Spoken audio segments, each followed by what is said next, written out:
모세의 삶을 보면은 그 모세가 이제 왕궁에서 40년을 보내게 되죠. 이제 장차 모세가 누구를 상대해야 되냐면은 이제 애굽 왕실을 상대를 해야 됩니다. 애굽 왕 바로, 애굽 왕실을 상대로 해서 이제 하나님의 이 구원의 역사를 이루어야 되는데, 이 왕실을 상대하기 위해서 하나님께서 40년 동안 그 왕실의 생활을 경험하게 하십니다. 그래서 이제 왕실에서 그 애굽의 모든 학문을 다 배우게 되죠. 학술을 다 배우게 되고, 또 언어를 배우게 되고, 또 문화를 배우게 되고, 그 애굽의 그 왕실의 모든 것들을, 애굽의 모든 것들을 다 습득하게 됩니다. 근데 그도 그럴 것이, 애굽에 가가지고 바로 왕을 상대로 했는데, 바로 왕을 상대로 하려고 그러면 말을 알아야 될 거 아니에요. 말을 알아야지. 가가지고 히브리 말을 써가지고 바로 왕에게 말을 하면 말이 안 통하잖아요. 그러니까 하나님께서 왕실에서 그 애굽의 말도 다 익히게 하고, 문화도 다 익히게 하고, 학문도 다 익히게 하고, 그래가지고 이제 바로의 왕실을 상대로 해서 하나님의 이 대역사를 이룰 그 준비를 갖추게 하셨습니다. 그러니까 하나님께서 그러니까 우리의 삶의 모든 그 지금 지나오는 과정들은 하나도 버릴 것이 없습니다. 하나도 버릴 것이 없어요. 다 그것이 우리의 미래의 하나님의 뜻과 계획 속에서 다 하나님께서 요긴하게 쓰시려고 다 준비하는 거거든요. 그런가 하면은 또 이제 광야에서 40년을 보내게 되죠. 광야 40년을 통해서는, 왕궁의 40년을 통해서는 정말 이렇게 이 바로를 상대할 수 있는 겉을 준비했다면은, 광야 40년은 그 모세의 속을 준비하는 시간이었습니다. 속. 그의 그 인간적이고 육적이고 세상적인 그런 것들을 이제 철저하게 내려놓는 시간이죠. 철저하게 비우는 시간, 또 내려놓는 시간, 겸손해지는 시간, 오직 하나님만 바라보는 시간. 그래서 안과 밖을 하나님이 준비하셨습니다. 그리고 이제 또 이스라엘 백성들을 출애굽해가지고 광야를 통과해서 이제 가나안 땅에 들어가잖아요. 광야길을 그 40년 동안 광야길을 통해서 가나안 땅에 들어가는데, 그 광야길에서 리더자로 하나님이 쓰시기 위해서 미리 광야의 생활을 다 경험하게 한 겁니다. 그러니까 모세가 아직 그런 것까지는 모르잖아요. 하나님의 계획과 뜻을 우리야 이 성경을 읽으니까 다 알지만은 모세는 그걸 모르고 하나님 인도함 따라 이렇게 산 거거든요. 그러니까 광야에서 살 때 얼마나 그 모세가 힘들고 어려웠겠습니까? 갑자기 그냥 그 살인자가 돼가지고 그 이제 광야에 들어가게 되잖아요. 그리고 광야에 들어가게 돼가지고 그 이제 그 양치는 그 이두로가 장인이죠. 장인 이두로를 만나가지고 이제 그 시보라와 결혼을 하게 됩니다. 시보라. 그래가지고 이제 처가살이가 시작됩니다. 처가살이. 딸이 7명 있는 가정인데 거기서 처가살이를 40년 했어요. 그랬으니 처가살이가 얼마나 힘들었겠습니까? 남자는 하나도 없고 전부 딸 7이고 남자라고는 장인어른 한 분 계시고, 그냥 기도 못 피고 그냥 움츠러들고, 그래도 모세가 왕궁에서 40년 동안 생활한 사람인데 갑자기 그의 삶이 그냥 땅바닥에 떨어진 거죠. 그게 하나님께서 낮추시는 시간이거든요. 낮추고 비우고 겸손하고 하나님의 말씀에 순종할 수 있는 하나님의 지도자로 쓸 수 있도록 하나님이 훈련하는 시간이었습니다.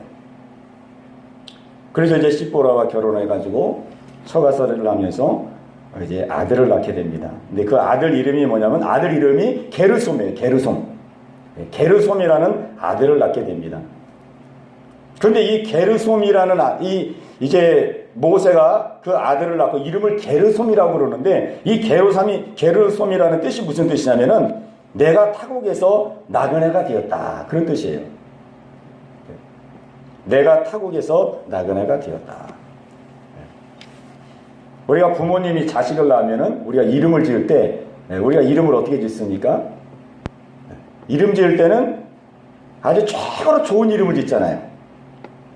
막 세상에서 그냥 훌륭한 사람이 되도록 막 아주 여러 사람들에게 물어보고 또 생각하고 그래가지고 아주 좋은 이름을. 저도 이제 이름이 이형호인데 이름을 제가 보니까 참 우리 부모님이 진짜 좋은 이름을 줬어요. 제 형자가 형통할 형자거든요. 형통하는 것보다 더 좋은 게 어디 있겠습니까? 형통할 형자에다가 호자는 호경호자예요. 호경호. 호경이라는 건 뭐냐면은 그 중국의 그 제사를 드릴 때 그 제기 여러 가지 굉장히 많은 제기가 많은데 그 중에서 이 호경이 없으면 제사가 안 된답니다. 그만큼 아주 굉장히 중요한 게 그 호경이래요. 호경. 그러니까 아마 부모님이 그런 뜻으로 지은 것 같아요. 아주 없어서는 안 돼. 가장 중요한 그런 인물이래라고. 그러니까 부모님들이 이름을 지을 때는 그렇게 짓는 거거든요. 근데 모세는 아들을 낳아가지고 이름을 게르솜이라고 졌어요. 게르솜. 내가 타국에서 나그네가 되었습니다. 그러니까 이렇게 이름 짓는 부모는 없거든요.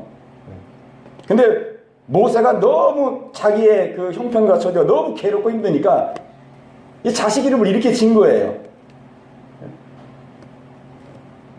거의 그냥 낙심과 낭망 속에서 그냥 좌절과 아무 희망이 보이지 않는 그런 속에서 이름을 이렇게 진 거죠. 이것은 그가 이제 그 광야 생활 40년이 얼마나 힘들고 고통스러웠는가 하는 것을 우리에게 말씀해 주는 내용입니다. 그러나 모세의 지나간 이런 모든 시간들이 결코 헛되지 않았다는 거죠. 무의미한 것이 아니고 쓸모없는 시간들이 아니었고 그 당시에는 몰랐지만 지나고 나 보니까 전반기에 40년, 후반기에 40년 이 귀한 시간들이 하나도 버릴 것이 없었다는 거죠. 하나님은 그 모든 것을 다 귀하게 쓰셨고 다 아주 복되게 사용하셨습니다. 하나님은 전능자시기 때문에 오늘 우리의 삶도 하나님이 이렇게 인도해 가십니다. 정말 한 시간도 한순간도 무의미하게 우리를 인도하지 않고 그냥 있어도 좋고 없어도 하는 그런 시간이 아니고 정말 이 시간이 우리의 삶 속에 꼭 필요하기 때문에 하나님이 허락하시는 줄로 믿습니다. 그게 믿음이거든요. 믿음. 전능자를 믿는 믿음, 범사를 인정하는 믿음, 범사의 여호와를 인정하라. 머리털까지 다 세시고 그리고 참새 한 마리라도 하나님이 허락지 않으면 떨어지지 않게 하는 그 하나님께서 지금도 나를 인도하고 계시다. 나와 함께하고 계시다. 하나님이 나를 통치하고 계시다. 오늘 이 믿음이 우리 모두 가운데 있게 되시기를 바랍니다. 이렇게 이제 모세를 준비하시는데 이 모든 준비는 하나님께서 언약에 의해서 하나님이 말씀하신 언약 그대로 인도해 가시는 겁니다. 하나님께서 즉흥적으로 이렇게 하는 것이 아니고 하나님께서 언약하신 그 언약 그대로 우리가 그 창세기 15장에 있는 언약을 보았지요. 하나님께서 아브라함에게 하신 언약, 그 아브라함에게 하신 언약, 그 언약 속에 이미 다 하나님 언약한 내용이에요. 언약한 내용. 애굽에 들어가게 될 것이고 애굽에 들어가서 애굽에 종살이를 하게 될 것이고 그리고 400년 동안 고통을 겪게 될 것이다. 그리고 400년이 차면은 내가 그 나라를 징벌할 것이다. 징벌하고 내가 너희를 구할 것이다. 거기서 나오게 할 것이다. 나올 때 너희들은 그냥 나오지 않고 많은 재물을 가지고 나오게 할 것이다. 다 하나님이 이미 언약한 내용이거든요. 이 언약하신 내용 그대로 하나님이 지금 언약을 이루어 가시는 겁니다. 언약을. 이제 오늘 여기 23절, 24절, 25절 여기 있는 이제 말씀을 보면은 하나님께서 언약을 이루어 가시는데 하나님께서 어떻게 언약을 이루어 가시느냐 하는 것을 우리에게 말씀해 주고 있습니다. 하나님은 언약을 이루어 가시는데 하나님이 혼자 다 하시는 게 아니에요. 그냥 우리의 의사나 우리의 어떤 반응이나 이런 것에 전혀 무관하게 하나님이 일방적으로 인도해 가시는 것이 아닙니다. 하나님은 언약을 인도해 가시는데 하나님은 이스라엘의 기도를 들으시고 지금 하나님께서 그 언약대로 인도해 가신다. 여기 23절에 보면은 여러 해 후에 애굽 왕은 죽었고 이스라엘 자손은 고된 노동으로 말미암아 탄식하며 부르짖으니 그 고된 노동으로 말미암아 부르짖는 소리가 하나님께 상달된지라. 하나님이 그들의 고통 소리를 들으시고 하나님이 아브라함과 이삭과 야곱에게 세운 그의 언약을 기억하사 그랬습니다.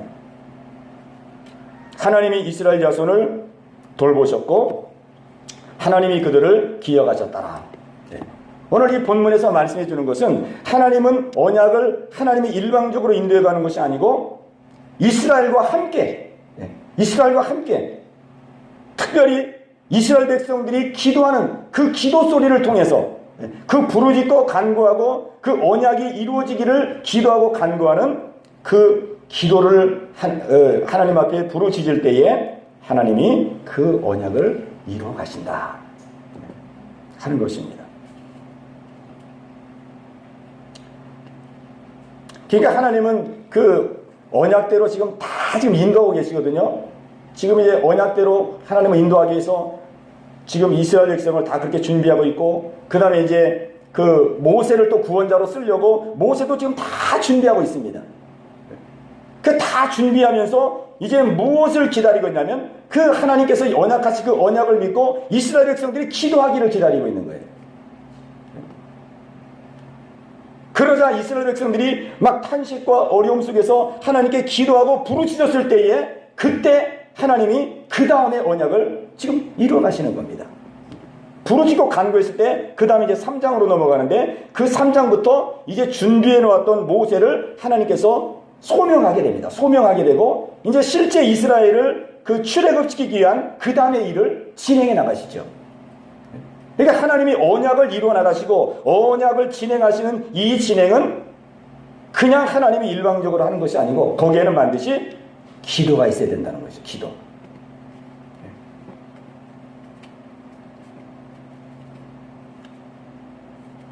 우리가 에스겔 36장에 보면은 그 중요한 말씀이 기록되어 있습니다. 에스겔 36장 37절 말씀 우리 같이 한번 보겠습니다. 에스겔 36장 37절 말씀. 구약성경 1208면 하나님께서 언약을 어떻게 이루어 가시는지에 대한 그 귀한 말씀을 에스겔 36장 37절에서 말씀하고 있습니다. 에스겔 36장 37절 1209면 1209페이지입니다.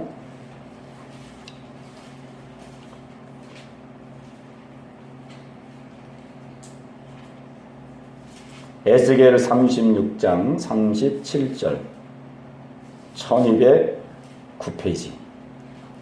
우리 함께 뜻을 생각하시면서 함께 읽겠습니다. 주 여호와께서 이같이 말씀하셨느니라. 그래도 이스라엘 족속이 이같이 자기들에게 이루어 주기를 내게 구하여야 할지라. 아멘. 이 말씀이거든요. 주 여호와께서 이같이 말씀하셨느니라. 그래도 이스라엘 족속이 이같이 자기들에게 이루어 주시기를 내게 구하여야 할지라.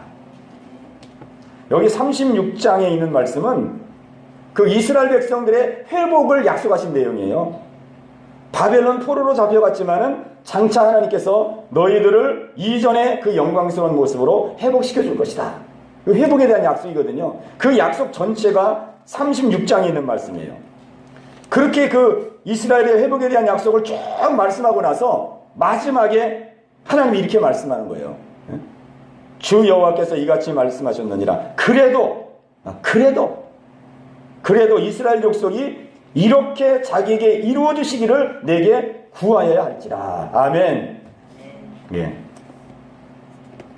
그러니까 이 언약은 그냥 하나님이 약속했다고 되는 것이 아니고 그 약속을 믿고 믿음으로 기도할 때 하나님은 약속을 이루어 주시는 분이십니다.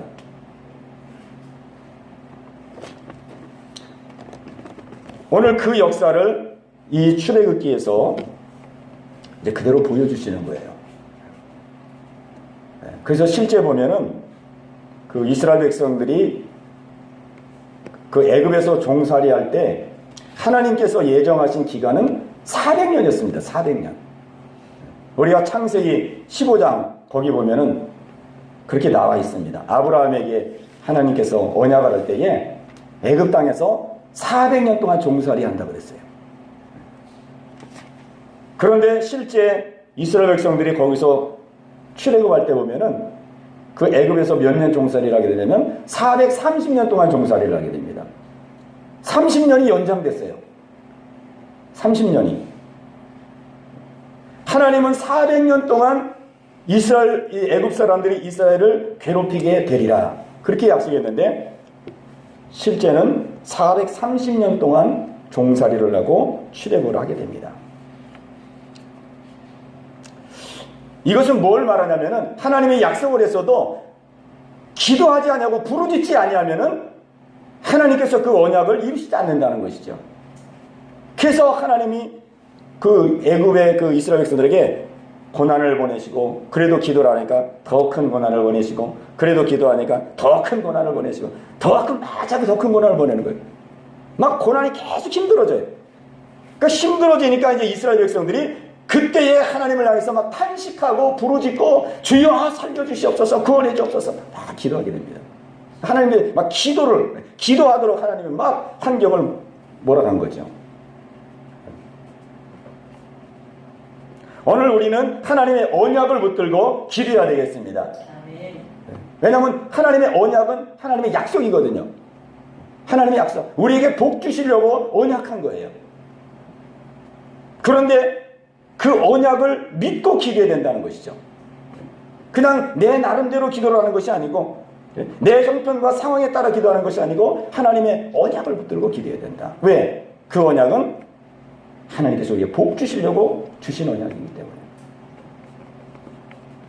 그러면 우리가 이제 중요한 것은 그러면 우리가 언약을 붙들고 기도해야 되는데 그러면 내가 어떤 언약을 붙들고 기도해야 되느냐? 이게 성경 66권이 다 하나님의 언약인데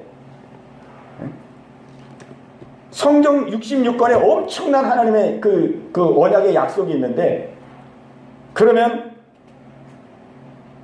우리는 구체적으로 어떤 언약을 붙들고 기도해야 되느냐? 그러죠? 우리가 이 성경 이거 전체를 가지고 다 기도할 수가 없잖아요. 그렇죠? 이 성경 66권인데 이거 어떻게 이거 다 가지고 기도하려고 그러면은 뭐 몇 년 기도해도 이거 어떻게 나옵니까?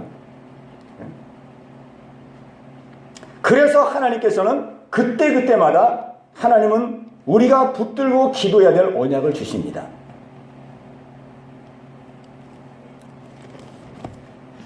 그때마다 하나님께서 우리에게 붙들고 기도할, 우리가 붙들고 하나님 앞에 부르짖을 그 언약을 주신다는 거예요. 그것이 뭐냐면은 하나님께서 우리의 삶 속에서 우리에게 은혜를 받게 하시고 우리에게 깨닫게 하시는 그 말씀, 그 말씀이 하나님께서 지금 나에게 주시는 하나님의 언약입니다. 그게 하나님의 언약이에요. 하나님께서 설교를 들을 때, 말씀을 들을 때, 말씀을 읽을 때 내 마음에 말씀이 확 부딪혀 오고 그 말씀이 내 안에 힘이 되고 그 말씀이 내 안에 감동이 되고 막 하나님의 은혜가 넘쳐 마음이 확 살아나고 그렇게 하나님께서 은혜를 주시고 내 마음을 감동시키시고 하시는 그 말씀이 하나님께서 지금 나에게 주시는 언약의 말씀입니다. 그 말씀은 굉장히 중요한 말씀이에요. 모든 말씀이 다 중요하지만은 그 말씀이 중요한 말씀입니다. 하나님이 지금 우리의 형편과 처지를 다 아시거든요. 우리의 형편과 처지를 다 아시잖아요. 그래서 우리의 형편과 처지를 아시는 하나님께서 지금 그 언약이 필요하기 때문에 그 언약으로 우리 은혜를 주시는 거예요. 우리가 부모가 자식에게 밥을 먹일 때, 어린아기 때 우리가 자식에게 밥을 먹일 때 보면은 다 그 어린아이의 상태에 따라 밥을 먹이잖아요. 상태에 따라서. 밥을 먹일 때도 있고, 또 뭐 채식을 많이 또 먹일 때도 있고, 또 단백질이 부족하다 그러면 또 고기를 먹일 때가 있고, 또 뭐 잘 먹다가 막 배탈이 나가지고 소화가 잘 안 되면은 또 그럴 때는 죽을 끓여서 먹입니다. 그러니까 부모가 그 자식의 그 상태에 맞게 그렇게 음식을 먹입니다. 이 말씀은 양식이거든요. 양식. 영의 양식. 하나님의 말씀은 영의 양식이거든요. 하나님께서 우리를 영의 양식을 때를 따라 우리에게 영의 양식으로 먹여주십니다. 그래서 하나님이 지금 내게 은혜 주신 그 말씀이 그래서 귀한 겁니다. 지금 그 말씀이 내게 필요한, 나는 잘 마음이 그 말씀이 나하고 잘 맞지 않는 것 같고 막 그럴 때도 있는데, 하나님은 우리의 모든 것을 다 보시기 때문에, 우리의 중심과 우리의 심령과 우리의 모든 삶의 안팎을 다 보시기 때문에 그 말씀이 꼭 필요한 거예요. 그 말씀을 하나님께서 은혜를 주시는 겁니다.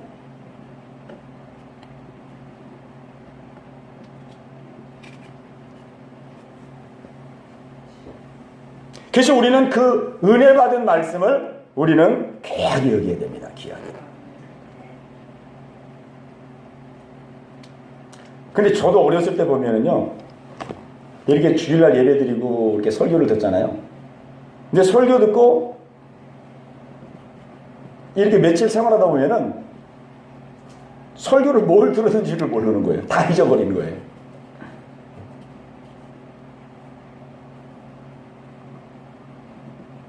그리고 또 은혜를 받았다 할지라도 그 은혜 받은 말씀이 오래 가지를 못합니다.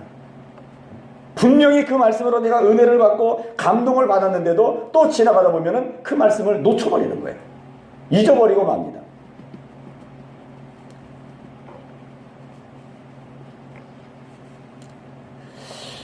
참 이제 그런 게 문제거든요. 하나님은 지금 우리에게 우리의 상황과 형편에 꼭 그 말씀이 필요하고, 그 말씀을 믿고 그 말씀을 붙들고 기도할 때에 그 말씀으로 모든 영역의 문제가 해결되고 영역의 문제가 풀어지고, 하나님은 우리의 그 모든 문제를 풀어주시기 위해서 그 말씀을 주시는 것인데, 우리는 그 말씀을 귀하게 여기지 않는다는 거죠. 자꾸 잃어버리고 놓치고, 또 어떤 상황과 현실을 만나면 그 은혜를 쏟아버리고, 그리고 기도할 때 보면은 우리가 다 자기 기도하는 거예요. 자기 기도 제목. 그냥 자기의 형편과 처지에 맞게 그냥 자기가 생각하는 기도 제목이죠.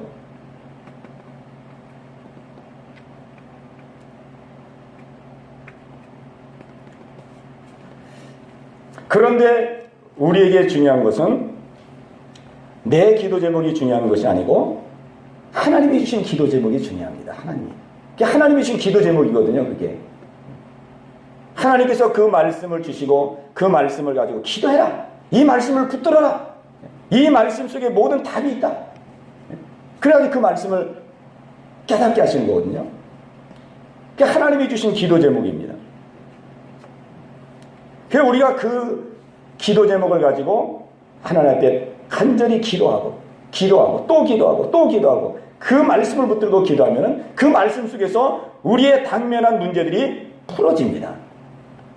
당면한 문제들이 해결이 돼요. 어디서부터 해결이 되느냐? 마음에서부터 해결됩니다. 마음에서부터 평화가 임하고 자유함이 임합니다. 마음에서부터 은혜가 임해요. 모든 문제는 다 마음에서부터 풀어져야 되는 거거든요. 내가 마음이 평안하고 풍요롭고 자유하고 풍성하고 넉넉하고 그러면은 그 안에서 모든 문제가 다 풀어져요. 가족 간에 이렇게 얽히고 설킨 문제, 이렇게 담이 있고 벽이 있는 문제, 또 누구를 용서하지 못하고 판단하고 정죄하고 이런 문제들, 그런 문제들이 다 우리 안에서부터 풀어집니다. 안에서부터.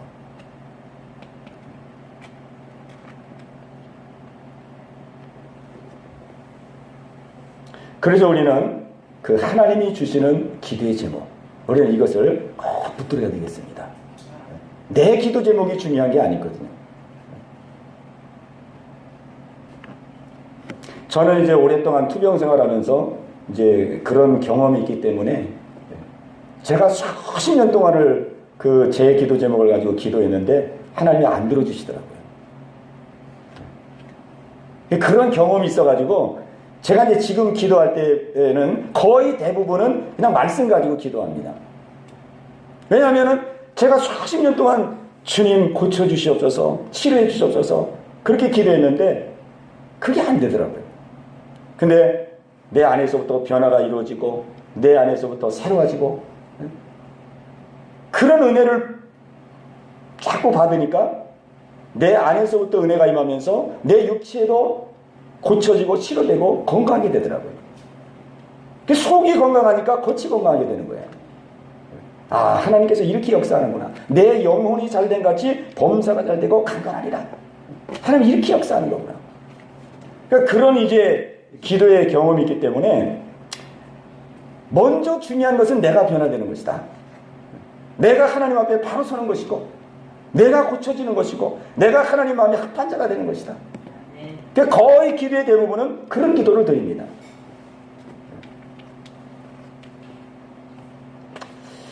그 어거스틴이 이런 고백을 했습니다. 내가 말씀으로 기도하는 법을 알았다면 그렇게 많은 시간을 허비하지 않았을 것이다. 그랬습니다. 저도 어떤 의미로 말하면 내가 말씀으로 기도하는 법을 알았다면 그렇게 많은 시간을 허비하지 않았을 겁니다. 물론 지나고 나 보면 그것이 이제 경험이고 그것이 바탕이 되어서 더 이제 확신을 갖게 되었지만은 어쨌든 많은 시간들을 이렇게 보냈어요.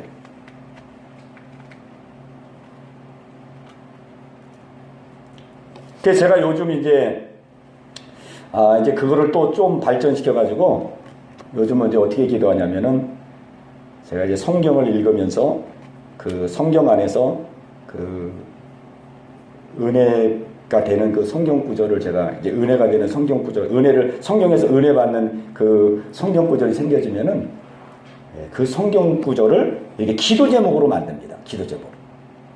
기도 제목으로 만들어 가지고 그걸 가지고 기도를 해요. 그러니까 성경을 읽으면서 은혜 받은 것을 그냥 은혜 받은 것으로 끝나는 것이 아니고 그거를 기도 제목으로 바꿔요. 기도 제목으로 바꿔가지고 그걸 가지고 기도를 하는 겁니다. 그래서 제가 지금 이제 요한계시록을 쭉 읽고 있는데 요한계시록을 읽다 보니까 제가 그 전에 기도하지 않았던 많은 기도 제목이 나오더라고요. 그러니까 내 기도만 가지고 기도를 하게 되면요, 기도가 항상 거기서 기도하는 거예요. 그러나 하나님의 말씀을 붙들고 기도하면은 하나님께서 그때그때마다 말씀으로 은혜를 주시고 그 은혜 주신 말씀을 기도 제목으로 삼고 기도하게 되고 그렇기 때문에 여러 가지를 놓고 내가 그때그때마다 필요한 진정으로 필요한 그 내용을 놓고 기도하게 되어져요. 요한계시록에 보니까 말세에 이런 기도 제목이 나오더라고요. 말세에 대환란을 이길 수 있도록 두려워하지 않게 하옵소서. 성경에 요한계시록에 나오거든요. 야, 정말 두려워한 자는 그 예루살렘 성에 들어가지 못하는구나. 그 요한계시록의 말씀입니다. 요한계시록 21장 8절에 나와 있어요. 예루살렘 성에 들어가지 못하는 사람들의 명단이 나오는데 그 첫 번째 명단이 누구냐면 두려워하는 자 이렇게 나와요. 그 왜 두려워하는 자가 예루살렘 성에 들어가지 못할까? 이 말세의 대환란이 왔을 때에 두려워하는 자는 넘어진다는 거죠.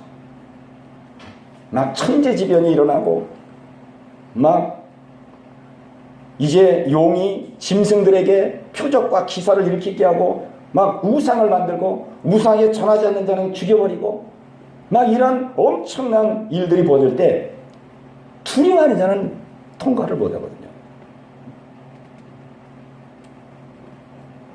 그래서 이거를 놓고 기대해야 될 거라.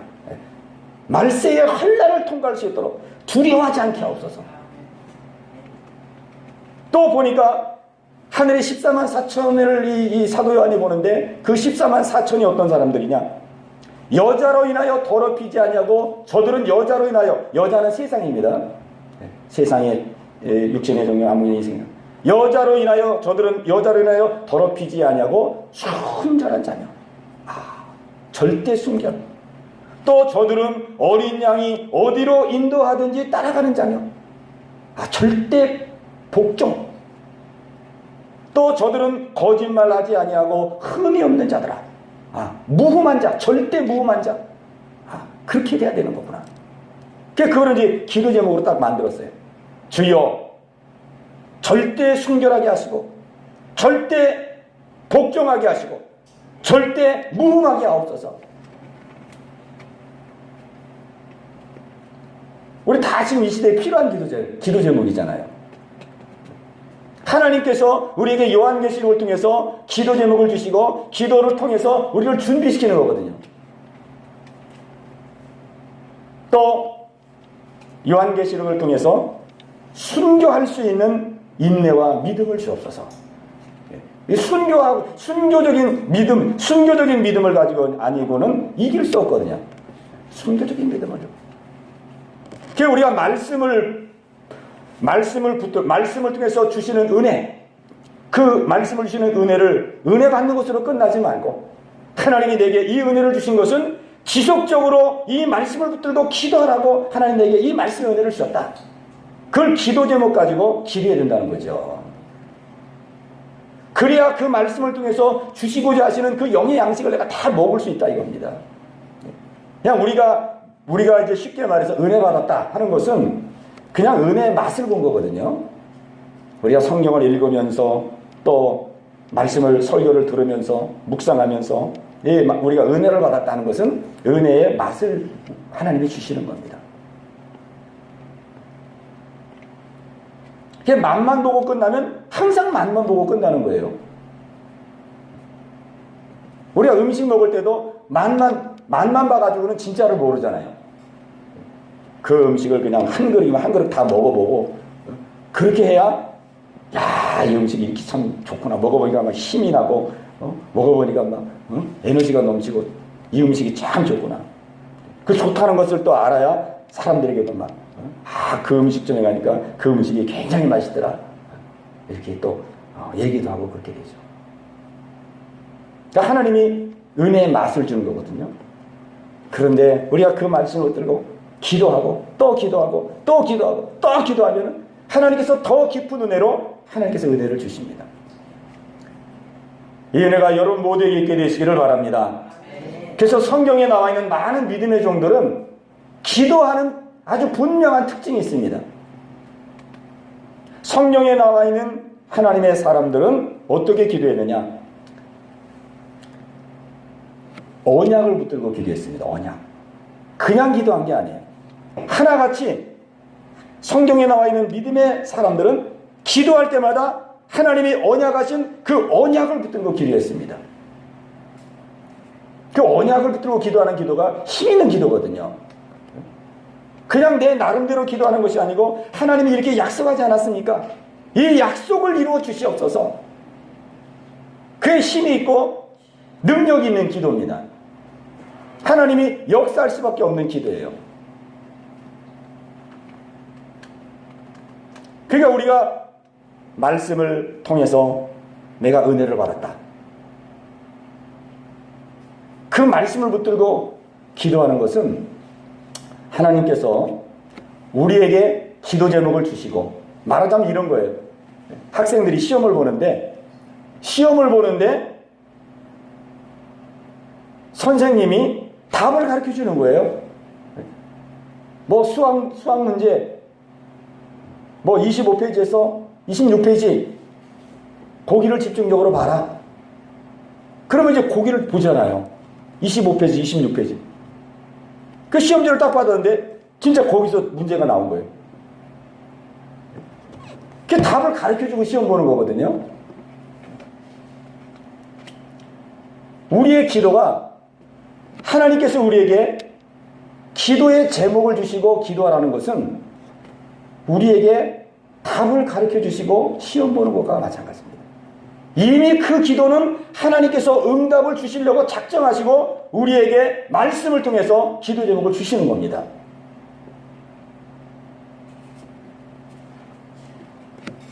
그래서 야곱도 우리가 야곱의 그 야복강가의 기도가 있잖아요. 야곱의 야복강가의 기도.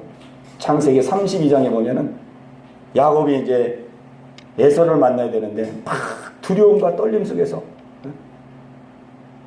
그렇게 이제 하나님께 기도합니다. 그때 기도할 때에 그 야곱의 기도가 그 창세기 32장 11절로 12절까지 나옵니다. 근데 야곱이 어떻게 기도하느냐? 야곱이 하나님의 언약을 붙들고 기도합니다. 어떤 언약을 붙들고 기도하느냐?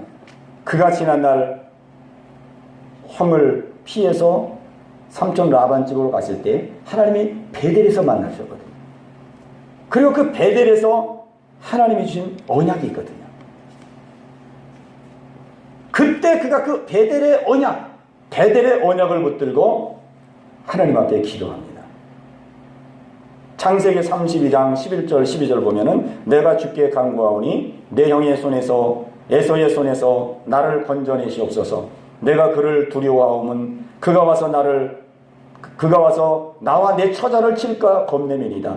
주께서 말씀하시기를 내가 정녕 내게 은혜를 베풀어 내 시로 바다에 셀 수 없는 모래같이 많게 하리라 하셨나이다. 베델에서 주신 하나님의 언약을 붙들고 기도하는 겁니다.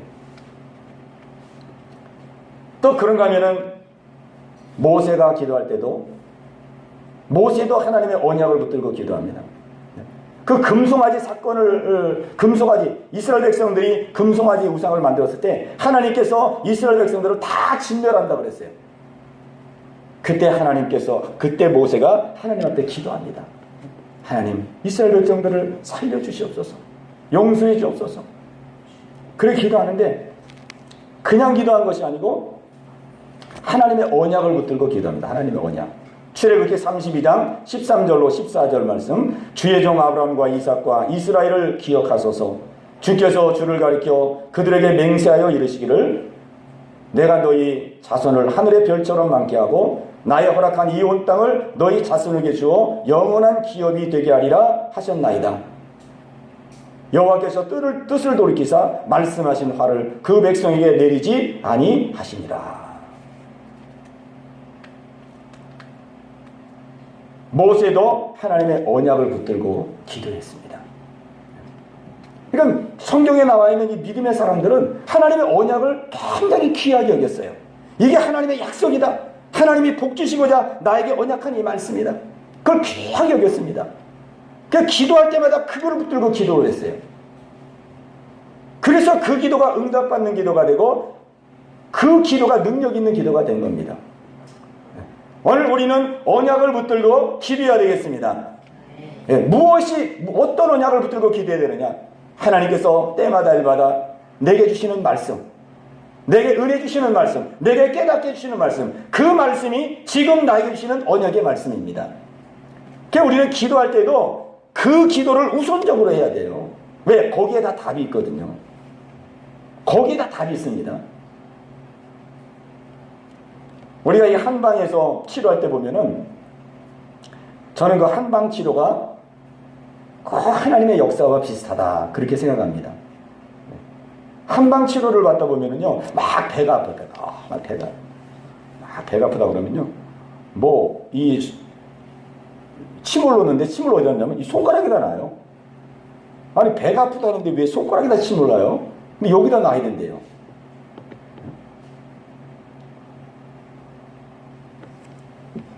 이 한방에서 보면은요, 그 아픈 데다가 침을 놓는 경우도 있지만 어떤 데는 아픈 데하고는 관계도 엉뚱한 데다 막 침을 놓는 경우가 많습니다.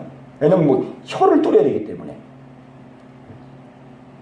배가 아픈데 손가락에다 수지침 넣는다고 손가락에다 침을, 뭐 머리가 아프다 그래도 뭐 손가락이 뭐 어디가 머리, 엄지손가락 뭐 어디가 머리라 그래가지고 여기다 침을 놔요. 근데 여기다 침을 놓으면 또 머리가 맑아져요. 마치 하나님의 역사가 이렇거든요.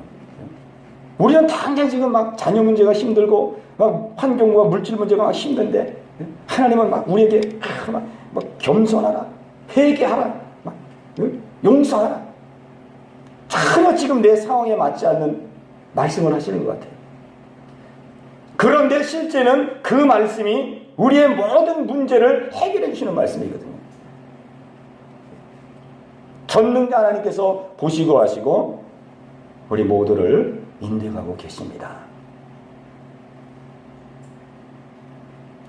야곱이 언약을 붙들고 기도했는데 결국 하나님이 어떻게 응답을 했느냐.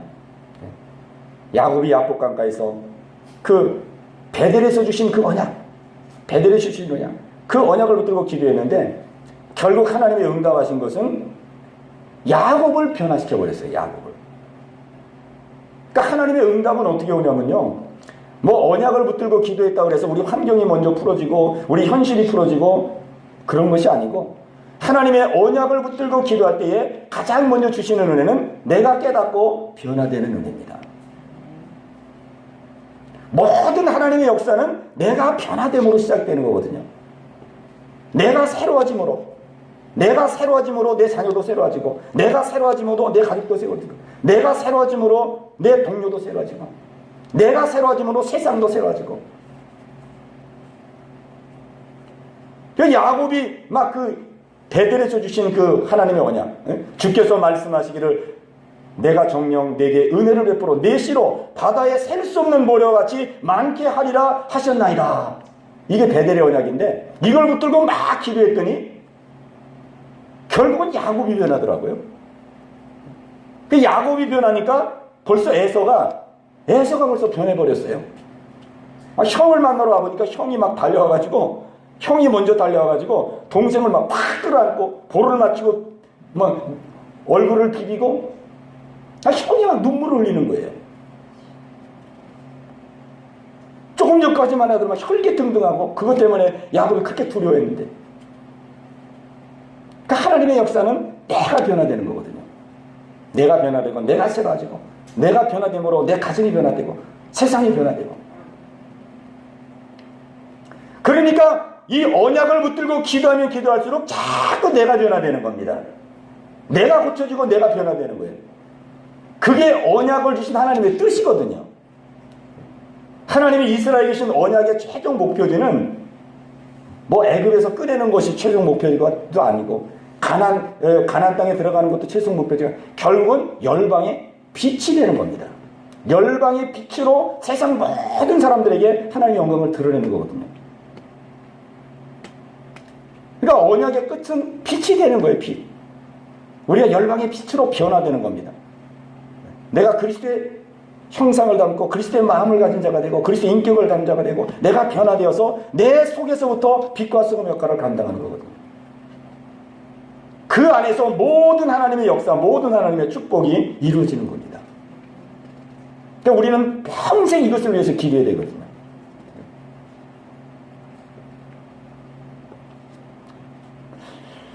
오늘 우리는 하나님이 주시는 이 언약을 꼭 붙들게 되시기를 바랍니다.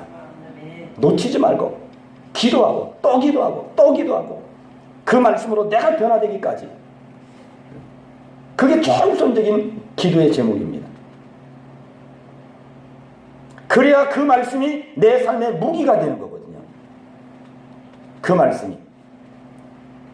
우리가 예수님이 마귀를 이길 때에 말씀으로 이겼잖아요. 근데 그 말씀은 그냥 말씀이 아니고 그 말씀은 무기가 되어 있는 말씀입니다. 무기가.